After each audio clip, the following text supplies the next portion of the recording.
Kapag naririnig ko ang salitang Lulier ay pawn shop agad ang naiisip ko dahil na rin sa Cebuana Lulier at M. Lulier.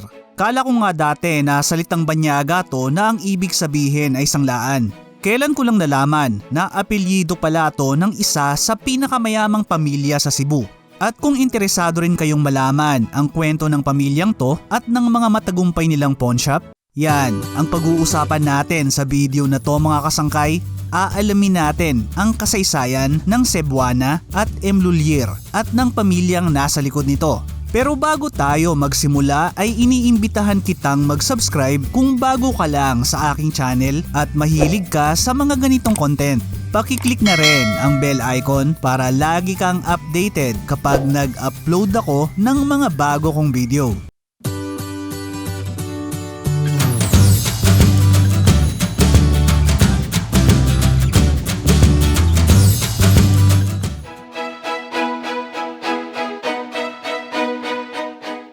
Nagsimula ang kwento ng Cebuana at M. Lulier sa Pranses at mag-aalahas na si Henry Leon Lulier. Noong 1933, pumunta ang binatang Lulier sa Pilipinas mula sa France para maging manager ng noon ay sikat at pangmayamang department store sa Escolta, Manila na La Estrella del Norte o The Star of the North. Hindi nagtagal ay inilipat siya sa Cebu para pamahalaan ng branch ng sister company ng La Estrella del Norte na Oceanic Commercial. Dito niya nakilala ang 27 anyos na mistisang Cebuana na si Angelita Escaño Jones. Nang sumiklab ang World War II ay ipinatawag si Henry para maglingkod sa Vietnam. Sinundan siya ni Angelita at di nagtagal ay ikinasal ang dalawa sa Vietnam. Dito na rin ipinanganak ang panganay ng mag-asawa na si Michelle. Matapos ang gyera ay bumalik ang pamilyang Lulier sa Cebu. Dito na isinilang ang dalawa pa nilang anak na sina Philip at Margaret. Pagbalik sa bansa ay nagsimulang magnegosyo si Henry. Noong 1953, sinimulan niya ang isang tindahan ng alahas sa Labukay, Cebu na di kalaunan ay naging pawn shop na tinawag na Ahensya Cebuana. Ito yung mga panahon na konti pa lang sa mga Pinoy ang may access sa bangko. Kaya karamihan ay pawn shop ang takbuhan kapag kailangan nila ng mabilisang pera. Sumikat ang Ahensya Cebuana at agad na nagkaroon ng mga loyal na customer. Di nagtagal ay nag-alok na rin to ng iba pang mga serbisyong pampinansyal na kailangan ng mga tao. Naging matagumpay ang pawn shop ni Henry kaya nakapagsimula pa siya ng ibang negosyo gaya ng paggawa ng mga tsokolate, paggawa ng mga alahas at pagpapautang. Hindi lang Ahensya Cebuana ang sumikat sa Labukay dahil nakilala at minahal din ng komunidad si Henry dahil sa pagiging mabait at palakaibigan nito. Kaya hindi na nakakapagtaka na yung iba raw ay tatay ang tawag sa kanya.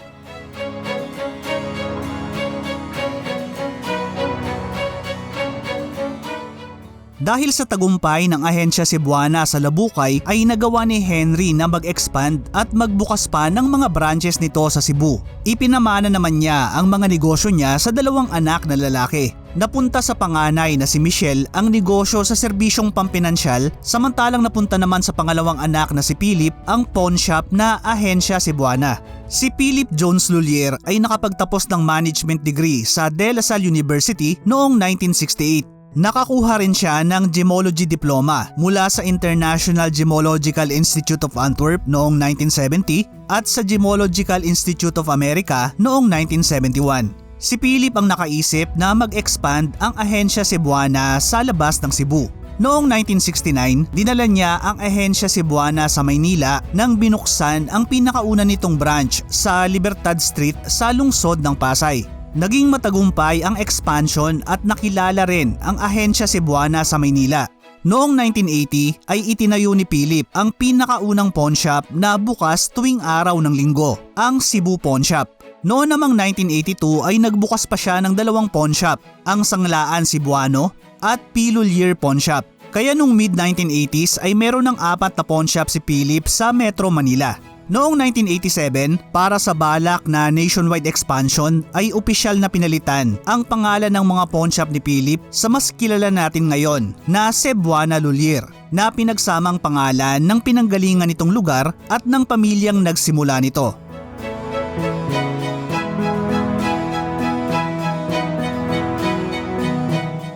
Noong 1990 ay nakapag-expand na sa buong Pilipinas ang Cebuana Lulier. Makalipas lang ang 4 na taon noong 1994 ay umabot na sa 200 ang mga branches nito sa buong bansa. Noong 1996, nagsimula ang sikat na money remittance service ng Cebuana na pera padala nang itinatag ang Cebuana Lulier Services Corporation.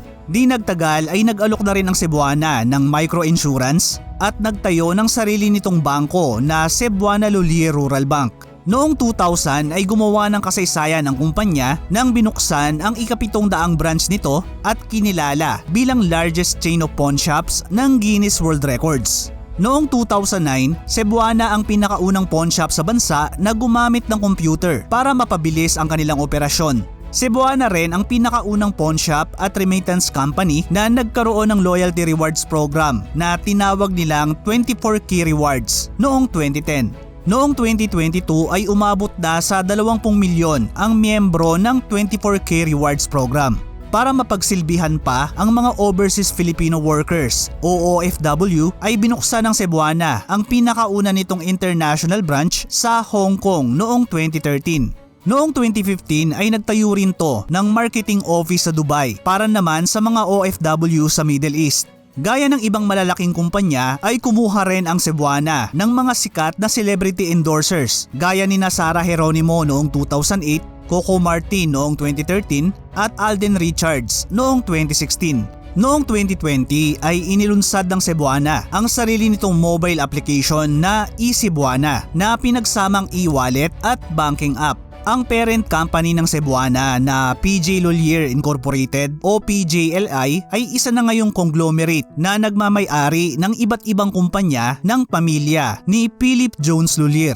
Maliban sa mga financial services ay may mga negosyo na rin to sa hotel and restaurant management, jewelry and sports accessory retail, information technology, real estate, professional management at corporate social responsibility. Ang anak ni Philip na si John Henry Lulier ang kasalukuyang presidente at CEO ng PG Lulier Group. Ngayon ay Cebuana na ang pinakamalaking pawn shop chain sa bansa na meron ng mahigit 3,500 branches. Isa rin to sa nangunguna at pinakamalaking non-bank financial services provider sa Pilipinas. Maliban sa pawn shop ay naging takbuhan na rin ng mga Pinoy ang iba pa nitong serbisyo gaya ng pera padala, micro savings, micro insurance, foreign exchange, bills payment, e-loading at corporate payouts. Kayo ba mga kasangkay? Suki rin ba kayo ng Cebuana Lulier? Anong mga serbisyo ng Cebuana ang madalas niyong ginagamit? Paki-share naman sa comment section sa baba.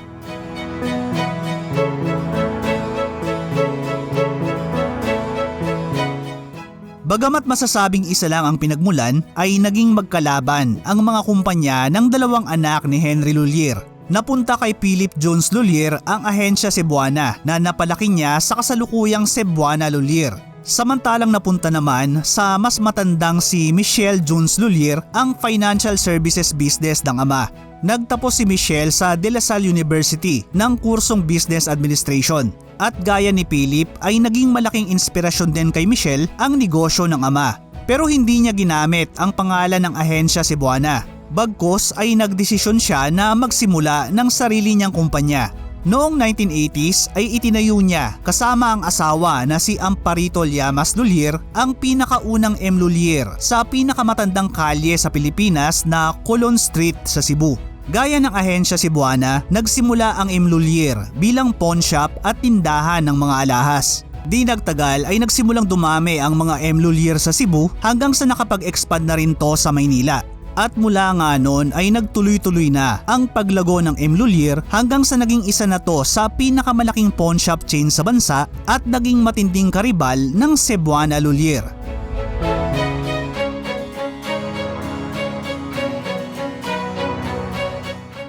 Bagamat 1980s lang nagsimula ay naging mabilis ang paglaki ng M. Lulier na nakapag-expand agad sa buong bansa noong 1990s. Noong 1996, sinimulan ng kumpanya ang electronic money transfer service na ML Kwarta Padala. Maliban sa domestic at international money transfer, nag-alok na rin ang M. Lulier ng iba pang serbisyo gaya ng quick cash loan, micro insurance, money changer, e-loading, air at sea travel ticketing at bills payment. Noong 2008, nagsimula ang international expansion ng M. Lulier nang nagbukas to ng opisina sa California, USA.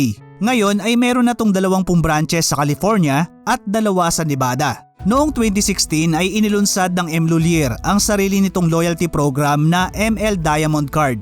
At gaya ng Cebuana ay kumuha rin ng M. Lulier ng mga sikat na celebrity endorsers gaya ni Judy Ann Santos noong 2007 at Jericho Rosales noong 2017. 2017 din inilunsad ng M. Lulier ang sarili nitong mobile application na M-Cash Wallet app. Ngayon ay isa na ang M. Lulier sa pinakamalaking pawn shop chain na mayroong mahigit 3,000 branches sa Pilipinas. At gaya ng Cebuana ay isa na to sa pinakamalaking non-bank financial services network sa bansa. Kayo ba mga kasangkay? Suki rin ba kayo ng M. Lulier? Ano yung mas nagustuhan nyo sa M. Lulier kumpara sa Cebuana at sa iba pang mga pawn shop? Pakishare naman sa comment section sa baba.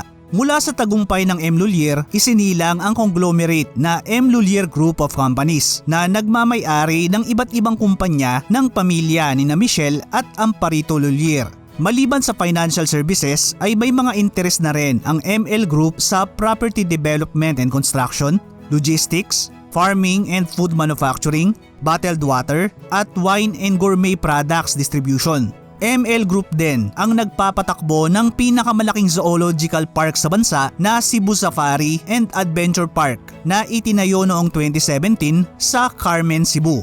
Ang anak ni Michelle na si Michael Llamas Lulier ang kasalukuyang presidente at CEO ng M. Lulier Group of Companies.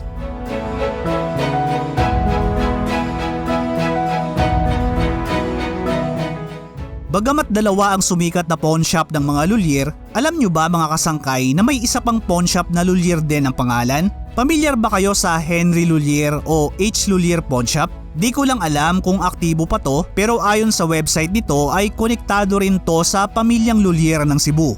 Naisip ko nga na baka konektado to sa M. Lulier dahil may pagkakapareho ang pangalan at disenyo ng dalawa pero nakita ko rin na mga serbisyo ng Cebuana ang ginagamit nito. Maliban sa pagiging negosyante ay isa ring kilalang diplomat si Philip Jones Lulier. Naging ambasador siya ng bansa sa Italy noong 1999 at Albania noong 2000. Siya rin ang pinakaunang ambasador ng Pilipinas sa San Marino noong 2003 at naging ambasador rin sa Portugal mula 2012 hanggang 2016. Sa kasalukuyan, siya ang ambasador ng bansa sa Spain mula pa noong 2017. At alam nyo ba na galing din sa pamilyang Lulier ang sikat na international fashion designer na si Monique Lulier o Monique Lhuillier. Siya ang bunso sa 4 na anak ni Michelle at Amparito Lulier.